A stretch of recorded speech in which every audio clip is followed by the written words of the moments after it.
မြန်မာနိုင်ငံကိုခရစ်ယာန်နိုင်ငံအဖြစ်ပြောင်းလဲဖို့ရန်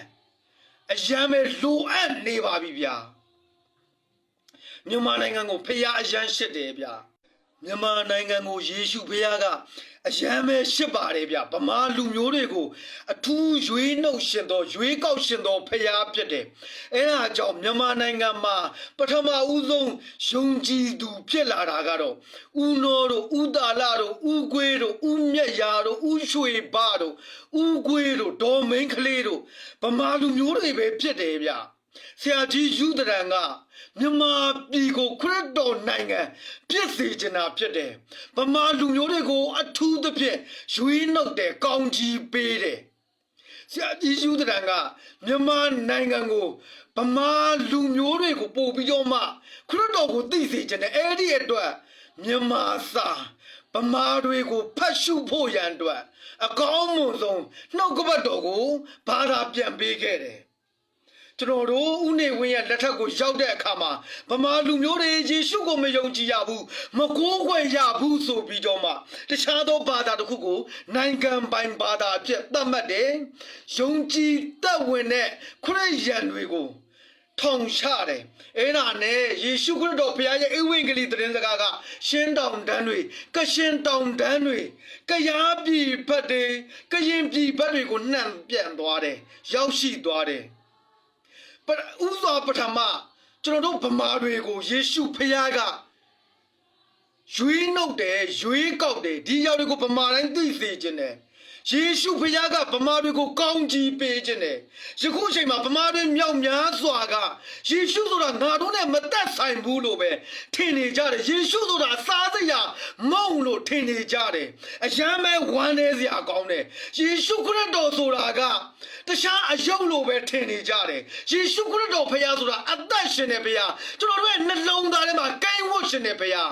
မြန်မာနိုင်ငံကိုကောင်းချီးပေးခြင်းတဲ့ဖခင်ဗမာလူမျိုးတွေကိုရွေးနှုတ်တဲ့ဖခင်ကောင်းချီးပေးတဲ့ဖခင်ဆိုတာကိုဗမာလူမျိုးတိုင်းသိစေခြင်းတယ်ဗျဗမာတွေယေရှုခရစ်တော်ဖခင်ကိုလက်ခံယုံကြည်ဖို့အထူးဒီနှစ်တွေမှာအထူးပဲလိုအပ်နေပါပြီဗျာအဲ့ဒါကြောင့်ဧဝံဂေလိသတင်းစကားများဟောကြပါပြောကြပါမြန်မာနိုင်ငံကိုခရစ်ယာန်နိုင်ငံအဖြစ်ပြောင်းလဲဖို့ရန်အရန်ပဲလိုအပ်နေပါပြီဗျာကျွန်တော်နည်းနည်းလေးပြောစရာရှိလို့ပေါ့နော်ခိုးဝင်ပင်ကလေးတွေကလည်းမြန်မာနိုင်ငံကိုကျူးကျော်ဝင်ရောက်ခြင်းတယ်နော်တိုင်းရင်းသားတချို့ကလည်းနိုင်ငံထူထောင်ခြင်းတယ်အခုလဲလာပြန်ပြီခရစ်ယာန်ကလည်းမြန်မာနိုင်ငံခရစ်ယာန်နိုင်ငံအဖြစ်လိုအပ်နေပြီဆိုတော့နည်းနည်းတော့ပြောရခက်မနေဘူးစဉ်းစားခက်မနေဘူးလားသိလားဒီနေရာမှာလေသိလားကျွန်တော်ပြောမယ်သိလားကျွန်တော်ဗမာလူမျိုးတွေကိုသိလားစောက်ရမ်းစောက်သေးပေါက်တာသိလား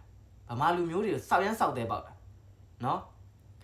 သူများတွေကဒီလောက်ကိုရေကိုမြေနော်ကိုလေကိုနိုင်ငံကိုဒီလောက်ကျူးကျော်ဝင်ရောက်ပြီးတော့ပိုင်ဆိုင်ခြင်းတွေတိမ့်ပိုက်ခြင်းတွေတဲ့အချိန်ဟိုတော့မှသိလားပိုင်ဆိုင်ပြီးသားလူဖြစ်တဲ့ပိုင်ဆိုင်ပြီးသားဖြစ်တဲ့ဗမာတွေကလေသိလားနော်စောက်တန်ဖို့မထားတတ်ဘူးသိလားနော်ချေးရကောင်းမှလည်းမသိဘူးနိုင်ငံကိုမြတ်နိုးရကောင်းမှလည်းမသိဘူးနိုင်ငံကိုတန်ဖိုးထားရကောင်းမှလည်းမသိဘူးသိလားဗမာချင်းချင်းဆိုဘာဖြစ်လဲသွေးကွဲတယ်နော်တခြားတိုင်းရင်းသားတွေတခြားလူမျိုးတွေကမှားမှန်သူတို့လူမျိုးပဲနော်သိလားတခြားသောလူနဲ့ရှင်းလာရင်သူတို့လူမျိုးပဲဗမာတွေကအဲ့လိုမဟုတ်ဗမာတွေကစောက်ရမ်းစောက်တဲပေါက်ဖို့ကောင်းတာစောက်ရမ်းသွေးကွဲတာနော်ပြီးကြတော့သွေးခွဲဖို့လဲတအားလွယ်တာသိလားတော်တော်လေးမှလည်းဘယ်လိုပြောမလဲတရားကြဖို့ကောင်းပါလေနော်အဲ့တော့တချို့လူတွေကိုပြောချင်တာသိလားနော်ကိုယ်နိုင်ငံနဲ့ကိုယ်အမျိုးဘာသာတာရနာကိုကိုယ်တိုင်စောင့်ရှောက်ပါနော်ကိုယ်တိုင်မှမစောင့်ရှောက်ဘူးဆိုလို့ရှိရင်ဒီလိုမျိုးတွေပဲသိလားစော်ကားခံရမယ်နော်အနှိမ်ခံရမယ်နောက်ဆုံးနော်နိုင်ငံကြီးပါမြန်မာဆိုတဲ့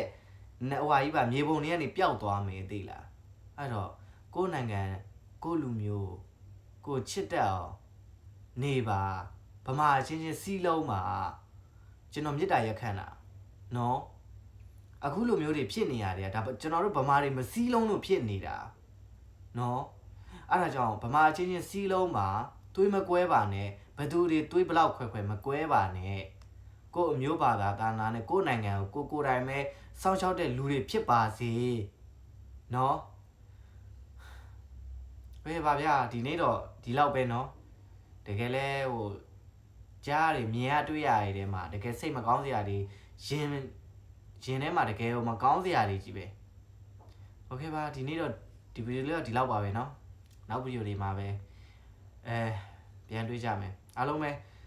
လုပ်ငန်းကိုင်ငန်းတွေအဆင်ပြေပါစေဗျာကျမကြီး view site ကြပါ